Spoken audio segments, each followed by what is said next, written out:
Hello my dear student, आप लोग कैसे हैं। आई होप कि आप लोग बहुत अच्छे होंगे। माय डियर स्टूडेंट, आज हम इस वीडियो में क्लास 12वीं का चैप्टर 1 का बहुत ही महत्वपूर्ण डेरिवेशन के बारे में बताने जा रहा हूं। ठीक, और वह डेरिवेशन का जो स्टेटमेंट है ये है कि वैद्युत द्विध्रुव के कारण किसी भी बिंदु पर वैद्युत क्षेत्र की तीव्रता का व्यंजक प्राप्त कैसे करें। इंग्लिश है इसका, electric field intensity at any point due to an electric dipole. फिर से देखिएगा, इलेक्ट्रिक फील्ड इंटेंसिटी, इसका मतलब हो जाएगा वैद्युत क्षेत्र की तीव्रता eight any point. Eight any point का मतलब होता है किसी बिंदु पर, ड्यू टू मतलब कारण, N electric dipole. N electric dipole का मतलब होता है वैद्युत द्विध्रुव। तो हो जाएगा वैद्युत द्विध्रुव के कारण किसी बिंदु पर वैद्युत क्षेत्र की तीव्रता प्राप्त करें। तो हमने पिछले वीडियो में पढ़ा था कि वैद्युत द्विध्रुव के कारण अच्छी स्थिति में वैद्युत क्षेत्र की तीव्रता, तो इसका फार्मूला प्राप्त किया गया था E बराबर 1/4 pi epsilon naught into 2p/r³। और दूसरा था कि निर्छी स्थिति में वैद्युत क्षेत्र की तीव्रता, तो E बराबर 1/4 pi epsilon naught into p/r³ हो गया। और आज जो है हम पढ़ेंगे कि किसी बिंदु पर वैद्युत क्षेत्र की तीव्रता कैसे प्राप्त करते हैं। तो किसी बिंदु पर वैद्युत क्षेत्र की तीव्रता वैद्युत द्विध्रुव के कारण प्राप्त करना है, तो E बराबर 1/4 pi epsilon naught into p/r³ under root के अंदर 3 cos स्क्वायर थीटा प्लस 1। तो आज हम इसी व्यंजक को प्राप्त करेंगे, और इस व्यंजक को प्राप्त करने के लिए बहुत ही हम आसान व सरल भाषा में आपको बताने जा रहा हूं। हालांकि किताब में हमने देखा तो किताब में बहुत लांग दिया है, कई लाइनों में इसका डेरिवेशन करके यह व्यंजक प्राप्त किया है, बट हम इसे कम से कम में प्राप्त करना चाह रहे हैं। और हो सकता है मुश्किल से कि यह 6 से 7 लाइन में हम लोग इस फार्मूले को प्राप्त कर लेंगे, अगर आप चित्र को सही से समझ लेते हैं तो आइए हम सबसे पहले आपको समझा देते हैं चित्र के बारे में। तो ध्यान दीजिएगा चित्र के बारे में कैसे समझना है। मान लीजिए यहाँ पर हमने ले लिया एक आवेश यहाँ है और एक आवेश यहाँ है। ठीक, अब इस आवेश का नाम है प्लस क्यू और इस आवेश का नाम है माइनस क्यू। बस आप अच्छे से फिगर देखिएगा हमारे माय डियर स्टूडेंट, आप अच्छे से फिगर देखिएगा। बार बार हम कह रहे हैं कि हमारा जो समझाने का तरीका है यही है कि हम चित्र से ज़्यादा प्रयास करते हैं कि आपको चित्र समझ में आ गया तो आप डेरिवेशन आसानी से कर लेंगे। तो देखिए यहाँ पर है प्लस क्यू आवेश और ये क्या है, माइनस क्यू आवेश। अब इन दोनों आवेशों से हम क्या करते हैं, एक अच्छी स्थिति का लाइन खींचते हैं। तो ये हो गया आपका अच्छी स्थिति। कैसी स्थिति हो गई, अच्छी स्थिति। मान लीजिए एक आवेश प्लस क्यू है और एक आवेश क्या है, माइनस क्यू है। अब इन दोनों आवेशों से एक हमने लाइन ड्रा किया क्षैतिज रूप में, तो ये बन गया अच्छी स्थिति में। किस स्थिति में, अच्छी स्थिति में। और इसी अच्छी स्थिति बनने के बाद इसका जो मिड पॉइंट है, मध्य बिंदु है, इस मध्य बिंदु को बोलते हैं उदासीन बिंदु। कैसा बिंदु बोलते हैं, उदासीन बिंदु। तो उदासीन बिंदु को हम दर्शा देते हैं ओ से। किसे दर्शाएंगे, ओ से। अब इस उदासीन बिंदु से हम क्या करेंगे, एक हम इक्वेटोरियल लाइन ड्रा करेंगे जिसको बोलते हैं निर्छी स्थिति। कौन सी स्थिति बोलेंगे, निर्छी। तो ये देखिए ये बन गया आपका निर्छीय लाइन या निर्छीय रेखा बन गया। ठीक, क्लियर हो गया ना। तो अच्छी स्थिति के मध्य बिंदु या उदासीन बिंदु से हम ये क्या करते हैं, उदासीन रेखा खींचते हैं, या बोलते हैं निर्छीय रेखा खींचेंगे, या इक्वेटोरियल लाइन खींचेंगे। ठीक, जिसको हम लोग मैथ में बोलते हैं परपेंडिकुलर, मतलब लंबरूप रेखा बोलते हैं। ये हो गया ना। तो यहाँ इस फिजिक्स में आप इसको समझिएगा अच्छी, इसको क्या समझिएगा, अच्छी है। और इसको आप समझिएगा निर्छीय। क्या समझिएगा, निर्छीय। आई होप आपको यहां तक समझ में आ गया। ठीक, तो ये हो गया अच्छी स्थिति और ये हो गया निर्छीय स्थिति। अब हमसे प्रश्न क्या कर रहा है कि वैद्युत द्विध्रुव के कारण किसी बिंदु पर अभी जो है ना वैद्युत द्विध्रुव बन गया। ये जो अच्छी स्थिति बना है ये बन गया आपका वैद्युत द्विध्रुव बन गया। क्लियर, समझ में आ गया। अब यहाँ पर देखिएगा वैद्युत द्विध्रुव के कारण करा किसी भी बिंदु पर वैद्युत क्षेत्र की तीव्रता, ये जो बिंदु है ना, बिंदु का नाम ले रहा है, ये बिंदु न तो अक्षीय पे होगा और न तो कहाँ निर्क्षीय पे होगा, तो होगा कहाँ, तो कहीं भी रख लिए, चाहे इधर रखिए, चाहे इधर रखिए, चाहे इधर रखिए। तो हम इस बिंदु को यहाँ रख लेते हैं, इस बिंदु का नाम है सी, इस बिंदु का नाम क्या है, सी है। तो बिंदु ओ से हम क्या करते हैं, सी यानी बिंदु ओ से बिंदु सी से हम क्या करते हैं, एक थीटा कोण बनाते हुए एक लाइन ड्रा करते हैं। तो ये लाइन ड्रा हो रहा है, यहाँ पर ध्यान दीजिएगा, ये एक सीधी लाइन खींचिएगा, पटरी से आप खींचिएगा, हालांकि हम तो हाथ से खींच रहे हैं, आप पटरी से खींच दीजिएगा। अब जैसे ही बिंदु ओ से सी तक एक लाइन जब हमने खींचा तो यहाँ पर एक कोण का निर्माण हुआ। किसका निर्माण हुआ, एक कोण का। अब ये कोण जब निर्माण हो गया है थीटा, तो ध्यान दीजिएगा यहाँ पर अब हम क्या कहने जा रहे हैं, इसको ध्यान से सुनिएगा। ये जो बिंदु सी है, इसी पर वैद्युत क्षेत्र की तीव्रता प्राप्त करना है। तो बिंदु सी पर वैद्युत क्षेत्र की तीव्रता प्राप्त करने के लिए ध्यान दीजिएगा कि यदि बिंदु सी पर प्राप्त करना है तो बिंदु सी पर दो जो है कंपोनेंट घटक प्राप्त होंगे। बिंदु सी पर कितने घटक प्राप्त होंगे, दो। कंपोनेंट माने होता है घटक, और घटक को हम लोग और एक शब्द में जानते हैं जिसको बोलते हैं अयो। क्या बोलते हैं, अयो। अयो को घटक भी कहेंगे, घटक को कंपोनेंट कहेंगे। तो इस बिंदु सी पर दो घटक प्राप्त होंगे। तो आप पढ़े होंगे क्लास 11वीं में कि यदि हम चुंबकीय आघूर्ण का, जो कि एक सदिश राशि है, क्या है, एक सदिश राशि है, तो सदिश राशि का हम वियोजन करेंगे। क्या करेंगे, वियोजन। तो सदिश राशि का वियोजन कैसे होगा, ध्यान दीजिए कि जब सदिश राशि का वियोजन होता है, जब सदिश राशि का क्या होता है, वियोजन होता है, तो वह क्षैतिज और ऊर्ध्वाधर, क्षैतिज और ऊर्ध्वाधर घटक निकलता है। तो देखिए इस पर हम सदिश वियोजन करेंगे। क्या करेंगे, सदिश। जब किसी घटक का या किसी सदिश का वियोजन करते हैं तो दो घटक निकलता है। तो एक घटक देखिए ऐसे निकलेगा, एक घटक निकलेगा अच्छी स्थिति में, जिसको बोलते हैं क्षैतिज। क्या बोलेंगे, क्षैतिज। और एक क्या निकलेगा निर्क्षीय के रूप में, जिसको बोलते हैं ऊर्ध्वाधर। क्या बोलेंगे, ऊर्ध्वाधर। तो आई होप आपको समझ में आ गया कि बिंदु सी पर दो घटक प्राप्त हुए। एक घटक प्राप्त हुआ अच्छी स्थिति के समांतर और एक घटक प्राप्त हुआ निर्क्षीय अक्ष के समांतर प्राप्त हुआ। ठीक, क्लियर, यहाँ तक समझ में आ गया।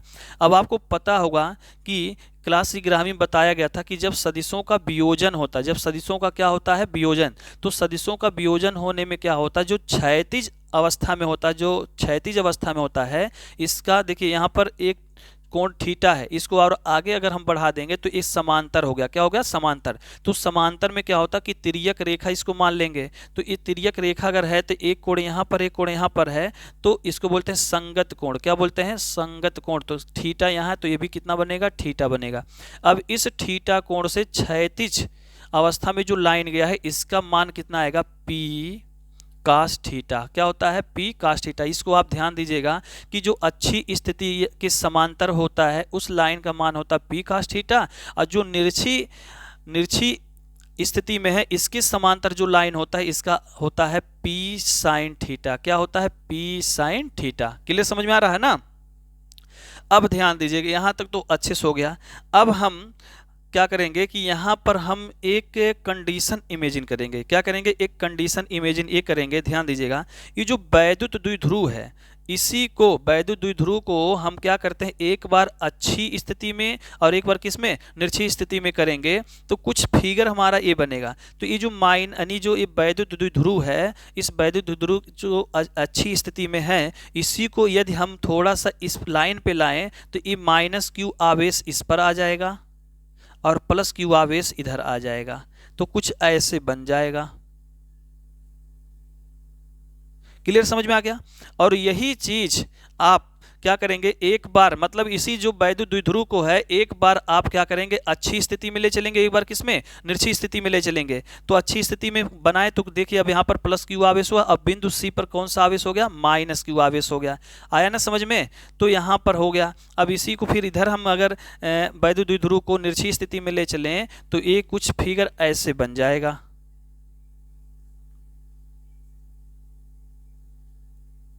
ए बन जाएगा। अब यहां पर क्या होगा कि प्लस क्यू आवेश इधर हो गया, माइनस क्यू आवेश इधर हो गया। मतलब जो वैद्युत द्विध्रुव है उसी को अच्छी स्थिति में और एक बार निर्क्षीय स्थिति में क्या करेंगे, उसको हम लोग यानी एक तरह से स्थिति में लाएंगे, यानी एक बार क्या, यानी जो हमारी काल्पनिक कंडीशन बोलते हैं, या बोलेंगे कंडीशन जो है इमेजिन करेंगे, तो इसमें एक कंडीशन इमेजिन जब करेंगे तो एक बार निरक्षीय स्थिति में और एक बार क्या अच्छी स्थिति में करेंगे, तो कुछ तरह इस तरह से बनेगा फिगर। आई होप आपको फिगर समझ में आ गया होगा। अब फिगर के बाद हम क्या करेंगे, इसका गणना करेंगे। क्या करेंगे, गणना। तो देखिए गणना कैसे किया जा रहा है, अच्छे से देखिएगा गणना कैसे हो रहा है। अब गणना हम कर रहे हैं, ध्यान से देखिएगा। यहाँ पर साइड में फिगर अच्छे से तो आपको समझ में आ ही गया है, और हमें व्यंजक ही प्राप्त करके लाना है। ई बराबर 1/4 pi epsilon naught into P बटे are cube under root 3 cos square theta plus 1, यही लाना है। तो ये लाएंगे कब, जब इस फिगर को सही समझेंगे तब। तो आई होप आपको फिगर तो समझ में आ गया होगा। अब इसी फिगर की सहायता से हम लोग बारी बारी से गणना करेंगे। चलिए ध्यान से देखिएगा, बहुत आसानी से हम आपको बता देंगे अच्छे से। यहाँ लिखते हैं गणना। क्या लिखेंगे, गणना। क्या लिखें, गणना। अब गणना में क्या है, हम पहले पॉइंट लेंगे अच्छी स्थिति में। यहां लिख रहे हैं अच्छी स्थिति में। तो अच्छी स्थिति में फार्मूला क्या होता है, E1 बराबर 1/4 पाई एप्सिलॉन नॉट इंटू, अब ध्यान दीजिएगा अच्छी स्थिति में है तो इसके समांतर है, अच्छी स्थिति के समांतर कौन है, पी cos थीटा है। क्या है, पी cos थीटा। तो आपको पता होगा अच्छी स्थिति में 2p बटे आर क्यूब होता है, तो यहां पर क्या हो जाएगा 2p cos थीटा बटे आर क्यूब हो गया। इक्वेशन नंबर हो गया फर्स्ट। अब हम किस में करेंगे, अब हम लिखेंगे निरक्षीय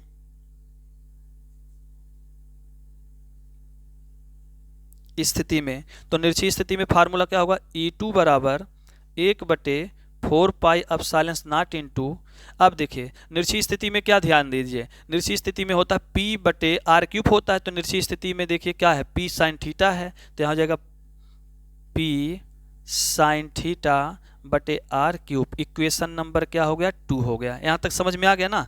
अब हम क्या करेंगे, इसकी परिणामी तीव्रता निकालेंगे। क्या निकालेंगे, परिणामी तीव्रता निकालेंगे। ध्यान दीजिएगा कौन सा तीव्रता निकालेंगे, परिणामी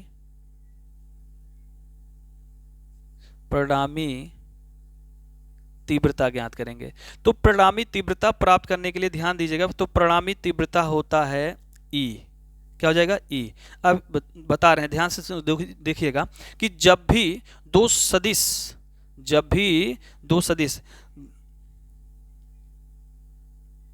जब परस्पर लंबवत होते हैं, जब दो सदिश परस्पर क्या होते हैं, लंबवत होते हैं। तो देखिए एक सदिश यहाँ पर है क्षैतिज में और एक ऊर्ध्वाधर है, तो ये दोनों सदिश एक दूसरे के क्या हैं, लंबवत हैं। तो हमने बोला कि जब दो सदिश परस्पर क्या होते हैं, लंबवत होते हैं, तो उसका परिणामी तीव्रता निकलता है E बराबर अंडर रूट के अंदर हो जाएगा E1 square plus E2 square. Class ग्रामी में ये सब बताया गया, आप देख लीजिएगा आसानी से कि परिणामी तीव्रता जब दो सदिश परस्पर लंबवत होते हैं, एक क्षैतिज में हो और एक ऊर्ध्वाधर। तो यहाँ ध्यान दीजिएगा कि जब दो सदिश परस्पर लंबवत होते हैं तो उनका फार्मूला क्या होता है, E बराबर अंडर रूट के अंदर E1 स्क्वायर प्लस E2 का होल स्क्वायर। तो यहाँ पर E बराबर हो जाएगा आपका, ध्यान दीजिएगा E1 का वैल्यू कितना आपने लाया, 1/4 pi epsilon naught into 2p cos theta बटे आर क्यूब हो गया। फिर प्लस E2 का वैल्यू कितना है, 1/4 pi epsilon naught into p sine theta बटे आर क्यूब हो गया। क्लियर हो गया। अब ध्यान दीजिएगा यहाँ पर, अब इसी को बस हल भर करना है, बाकी तो फिगर आपको समझ में आ गया। E बराबर अंडर रूट के अंदर, अब देखिए यहाँ पर हम क्या कॉमन ले रहे हैं, 1/4 पाई इसमें भी है, 1/4 पाई इसमें भी है, आर क्यूब इसमें भी है, आर क्यूब इसमें भी है, पी इसमें भी है, पी इसमें भी है ना। तो हम क्या करते हैं कि एक बार हम इसको अलग ही कर देते हैं, 1/4 pi epsilon naught into P इसमें भी, पी इसमें भी है, पी को हमने कॉमन ले लिया,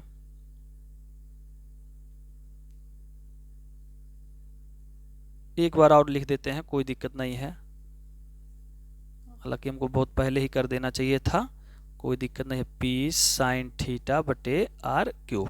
अब ध्यान दीजिएगा 1/4 पाई एप्सिलॉन नॉट, यहाँ पी इसमें भी पी है, आर क्यूब इसमें ही, आर क्यूब इसमें है। अब हम क्या करते हैं, उसको कॉमन ले लेते हैं। क्या ले लेते हैं, कॉमन। तो यहाँ कॉमन जब लेंगे तो 1/4 पाई एप्सिलॉन नॉट हो जाएगा पी बटे आर क्यूब अंडर रूट के अंदर आपका बचा है कौन सा पॉइंट, ध्यान दीजिए अंडर रूट के अंदर क्या बचा आपके अंदर, एक ध्यान दीजिएगा ए होल स्क्वायर था, क्या था, whole square, whole square, whole square, whole square. ठीक, अब इसमें से 1/4 pi epsilon naught, 1/4 pi epsilon naught p, p r cube, ये सब हमने कॉमन लिया, बाहर हो गया। ठीक, स्क्वायर का मान हो गया बाहर। अब बचा आपका यहाँ पर 2 कास थीटा, तो 2 कास थीटा 2 बार है तो कितना हो जाएगा 4 कास स्क्वायर थीटा, फिर प्लस यहाँ पर क्या बचेगा आपका साइन स्क्वायर थीटा हो जाएगा, तो साइन स्क्वायर थीटा हो गया। तो होगा ई बराबर 1/4 pi epsilon naught into P बटे आर क्यूब, अंडर रूट के अंदर ध्यान दीजिएगा 4 cos square theta plus sine square theta का मान आप क्लास 10 में पढ़े होंगे, साइन स्क्वायर थीटा का मान होता है 1 माइनस कास स्क्वायर थीटा होता है। तो ई बराबर हो जाएगा 1/4 pi epsilon naught into P बटे आर क्यूब, अंडर रूट के अंदर ध्यान दीजिएगा यहाँ पर अंडर रूट के अंदर 4 कास स्क्वायर थीटा में से 1 कास स्क्वायर घटाएंगे तो आएगा 3 cos square theta plus 1। I hope आपको समझ में आ गया, हमने व्यंजक क्या किया, प्राप्त कर लिया। ठीक, अब आ गया ना। तो यही है आपका क्या है कि वैद्युत द्विध्रुव के कारण किसी बिंदु पर वैद्युत क्षेत्र की तीव्रता, तो E बराबर 1/4 pi epsilon naught into P बटे आर क्यूब, अंडर रूट के अंदर 3 कास स्क्वायर थीटा प्लस 1। ठीक, आई होप आपको यदि हमारी वीडियो पसंद आया हो तो हमारे वीडियो को लाइक करें, कमेंट करें, शेयर करें और सब्सक्राइब करें। जय हिंद, जय भारत।